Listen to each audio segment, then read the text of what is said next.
Family, I'm just jumping on here real quick. I'm not going to stay long, but uh, just the things that are going on in the news right now, especially in the last 7 days and even today, we are seeing some things happening that haven't happened in a while uh, in this country called America.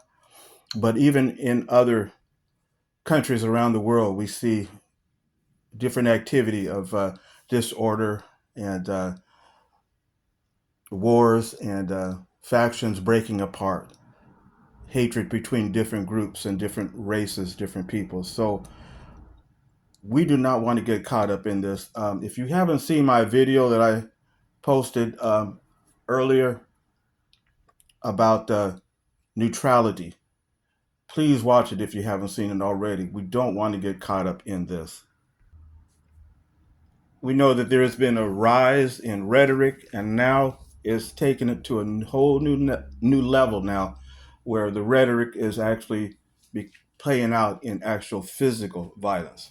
We're seeing people getting shot, assassinations, even lynchings, as what I heard even today when I woke up and turned on the news down in Mississippi, and two of them there, and I think there was another in some other city, state. I can't remember which, but it's getting crazy, family. So, you know, if you haven't seen my video about neutrality, please watch it.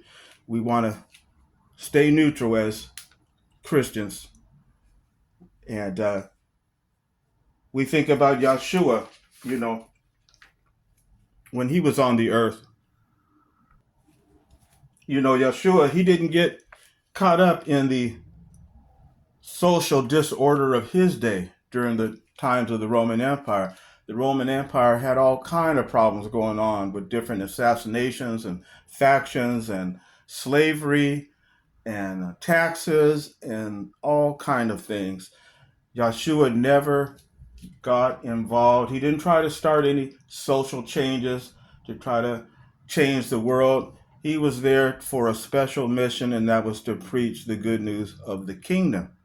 That is the only answer that's going to solve any of these problems. We know it's not going to come through man's governments. Yeshua, he didn't try to start up any protest movements against taxes, for example. He didn't start up about taxes. He said, pay Caesar what belongs to Caesar, but pay God what belongs to him. Yeshua didn't get protest movements or demonstrations about the death penalty. He didn't get caught up in the corruption in the Roman Senate or other factional groups, who assassinated Julius Caesar and all that stuff. He wasn't interested in all that. He was focused on his father's purpose and the mission that he was sent down on earth to do, and that's what we have to do. Yeshua didn't cause demonstrations about issues between the Jews and the Samaritans either. He didn't get any protests or demonstrations about that or the differences between the Jews and the Gentiles. We know there was prejudice back then, but Yeshua, he stayed laser focused on his mission. He knew he was going to solve all those problems when he sat down on that throne after the end of the Gentile times ended, and the kingdom will set forth and bring the earth into a paradise. And there will be no more prejudice, no more slavery, no more political assassinations, and all this hatred that's going forth between different races and things. All that will be gone under the kingdom rule. Now it is hard. I will admit it is hard to stay neutral, especially in these days we're living in now, and especially when it affects us and our family. Now, I'm not saying do not defend yourself. If somebody puts their hands on you uh, in an aggressive way, you have to say, hey, back off. Give them some warnings, give them one or two, three warnings, and then if they chum it up on you, you have to defend yourself. But I'm not advocating taking anyone's life. No, we don't believe in taking anyone's life. The Most High doesn't say that. Vengeance is His. So we do not take the law into our own hands. We know that's what they're doing. But we who are true Christians, not fake Christians, as what it is in Christendom, true Christians following the Most High, those who are members of the way, and the witnesses of Yah, we don't take the law into our own hands. The only law that we support is the law of Yah and his principles. So I know that's very, very hard. That's a very, that is a very complicated, but uh, I'm not saying we don't defend ourselves and our family. Absolutely. And, but we do not take life. Um, with that being said, some people might scratch their heads and saying, well, we're going to just sit here and let them just wipe us out and uh, just slaughter us. No, no, we can take measures. We have the authorities. uh, we also can flee, as Joshua did. He fled when they were trying to throw him off the cliff that one time. He fled, and many of the other apostles did too. Even when the Roman armies came in 70 AD and they destroyed the temple. Uh, well, actually, 4 years prior, in 66 AD, when the Roman armies first came and the Christians were trapped inside the city of Jerusalem. Remember that? They were trapped inside. They didn't know how they were going to get out. And they remembered their Lord Yeshua telling them, when you see the Roman armies, flee to the mountains. Well, they're like, well, how can we flee the mountains? We're trapped inside. The Roman armies had the whole city encircled. But for some strange, unexplained reason, to this day, no one can still explain it, the Roman general gave the order for the troops to retreat, and they backed off from the city. And that gave the Christians the opportunity to flee out of the city immediately, and they went to the mountains. So they didn't go chasing after the soldiers. We know a lot of the other Hebrews, the Jewish Hebrews, they went chasing after them because that was their mindset: is war, fight. We got to protect our motherland. We got to protect our fatherland and protect our heritage, our Jewish Hebrew heritage. So they were fighting against, but no, not the Christians, not the ones who were listening to Yeshua. They didn't get caught up in that war. They fled to the mountains. They didn't go out chasing after the Roman soldiers. And it's a good thing they did, because what happened 4 years later when the Roman armies came back? They surrounded the city, and this time they put stakes, wooden stakes, fortifications around the city, and there was no escape at that time. And that was a complete slaughter. Any who did not heed Yeshua's warning and stayed in that city because they wanted to do business or they wanted to do whatever lifestyle they were doing, pleasure seeking, whatever, they lost their lives. And, many of them died, and many of them were sold into slavery, sent to Egypt and to many other places. So we want to think about that too, that maybe today we don't see how that is even reasonable. Why would I not want to fight? Why would I not want to be part of a demonstration to show my displeasure for this, that, and the other? Yeshua didn't do it, and he is our leader. He is our leader. He is the one that the Most High has chosen as the Messiah to lead us into the new earth. So are we going to listen to him now, just as the true Christians did back then? We recall what Yeshua said at Matthew chapter 26, verse 52. He said, "Put up again thy sword into his place, for all they that take the sword shall perish with the sword." And like I said, there's some bad, nefarious activities that are going on right now as we speak: hangings, lynchings, assassinations, and it's going to get worse. It's going to get worse on the left and on the right. And it's going to become racial. It's going to become ugly. It's already that way. But we can't get caught up in it because it's just going to be tit for tat, tit for tat. Now, if you want to go down that road, no, I'm not going to even say that. We are not going to go down that road. Let them do that. If they want to take up the sword, they're going to die by the sword. We're not going to do that. I certainly hope no one is going to, that is on this channel. We have our Bible studies. We're here to learn the truth. And this is why I'm sharing this with you. I wasn't even going to come on here today. I just posted a video earlier. I wasn't even going to come on today, but when I woke up and saw the news, I said I need to speak out a little bit more And yeah, let's not go down that road, family. Of We can defend ourselves and our families, absolutely. Defend our loved ones, our children, our spouses, our relatives, and even our neighbors. Anyone we can defend if they're being mistreated in a bad way. They haven't broken any law, and but we want to do it in the right way so that we don't lose our life. We don't want to get into no confrontation with no police because we know that a lot of the police have been infiltrated. The FBI put that report out several years ago that the number one threat in America is supremacy. You know, white white supremacy. That's an FBI report. That's not my words. That's their words. And they have infiltrated into police departments, sheriff departments, and so forth. Not saying that all law enforcement officials are bad. We know that. Not all of them are bad, but there's some bad apples out there. So we do not want to get into no confrontation, no argument about this, that, and the other. If they pull you over, just comply. And actually, what I'm going to do, this is what I've said. If they pull me over, first thing I'm going to say is I'm a I'm one of y'all's witnesses.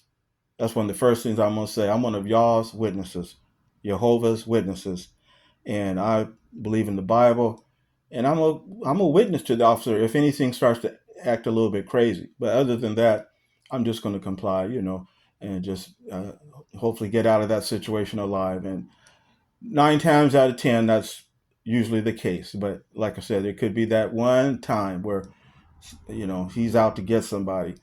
So let's not fall for the okey doke. We know back in the day during Jim Crow, there was a lot of bad stuff going on after slavery, uh, where under Jim Crow and under the KK, a lot of things were happening, and we know, what this image is here that I have up on the screen. I don't even need to explain it to you. Those of you who have been around, you know what this means. Yeah, you know what this means when they would send postcards to each other and gloat about what had happened. And so, it looks like we're there again. It looks like we're there again. And really, truth be told, it never really went away. It never really went away. It's just coming out more in the open now because they've been given a green light. So we have to be so careful. We think about what it says in 2 Corinthians chapter 10, verse 3 and 4. It says, though we walk in the flesh, we do not wage warfare according to what we are in the flesh. For the weapons of our warfare are not fleshly, but powerful by God for overturning strongly entrenched things. So we want to keep that in mind too. And also we want to keep in mind in James chapter 4, verse 4. It says, adulteresses, do you not know that the friendship with the world is enmity with God?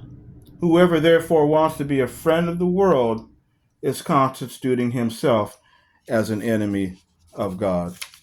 So we don't want to get caught up in that, family. Definitely don't want to get caught up in that.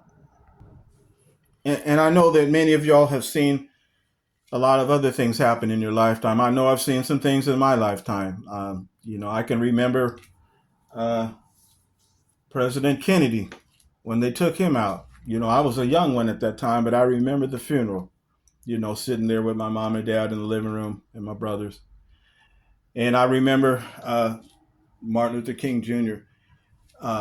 When they took him out there in Memphis, Tennessee, and that really broke me down. I was still in school when that happened, and he reminded me of my father because they were very close in age.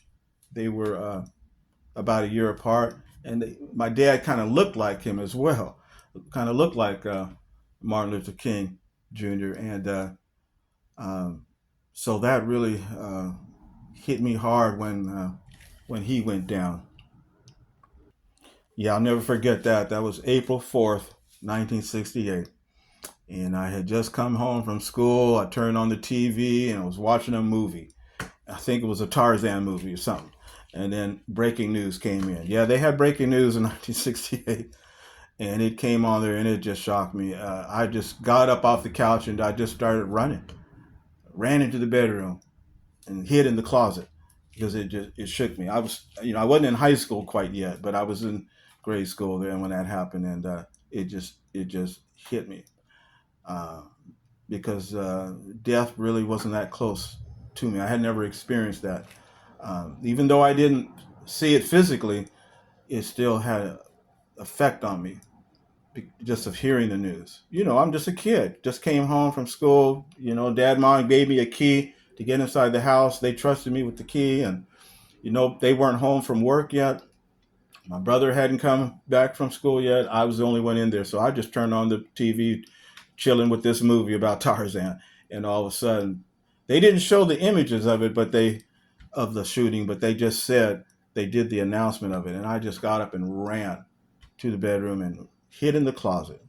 Can you believe that? Because it was so shocking. So that always still has a deep wound in my heart, you know.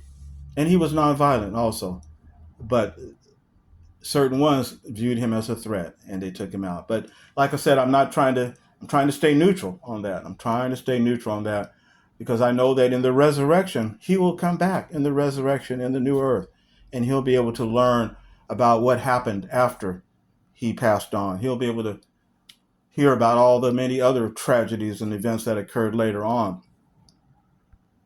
So we will see him in the resurrection, new earth, be able to meet him and to meet his family and many others. I think about Bobby Kennedy. They took him out a week after they took out Martin.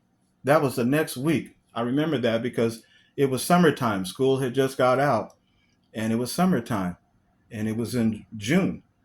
And I remember I was next door playing with my friends, next door neighbors, and the news TV happened to be on. It was around noontime, and it came out with that news report there, that news announcement. And I remember my best friend's sister at the time. She was older than us, and she just started screaming. We were out on the patio playing on the patio on my next door neighbor's friend's patio, and she came out the patio screaming, they shot him, they shot him." We ran into the house, turned on the TV, and boom, there it was, Bobby Kennedy gone.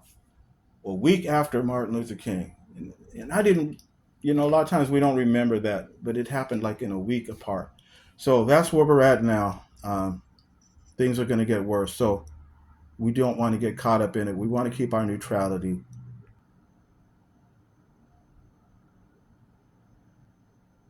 We think about Joseph, who was the son of Jacob, one of the sons of Jacob, of his 12 sons. And his sons, you know, had jealousy toward him. They threw him in the well there, and then later they sold him as a slave to the Ishmaelites, and the Ishmaelites took him to Egypt, and he ended up being put in prison.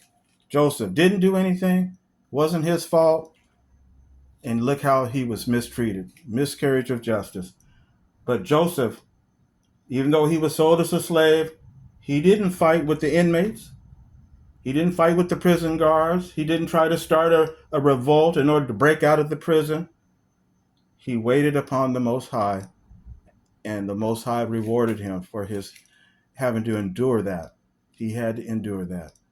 For how long was he in there? Maybe between 10 to 15 years he was in that prison. Think about maybe 12 years he was in that prison, give or take.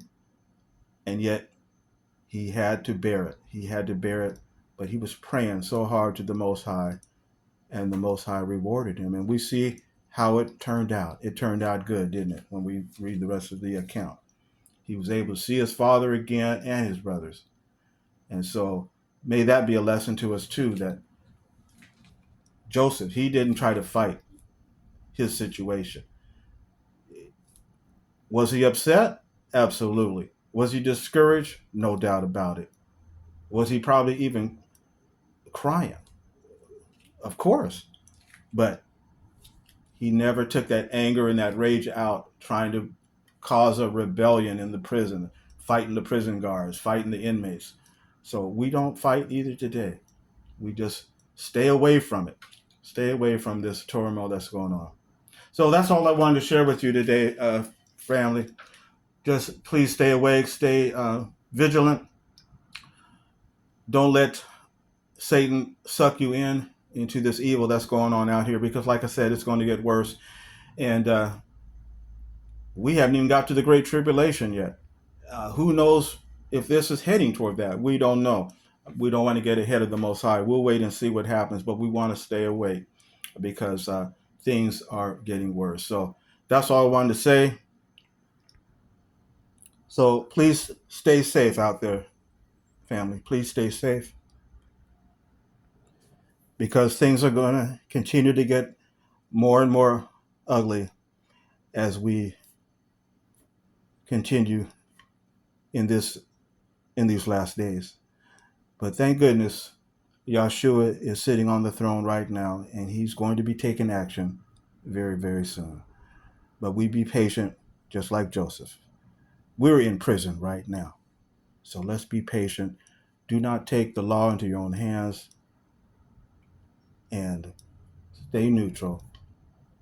Flee from trouble. And let's continue to read the word and follow the example of our leader, Yahshua, the Hamashiach, the Messiah. All right, family. Until next time, y'all be safe.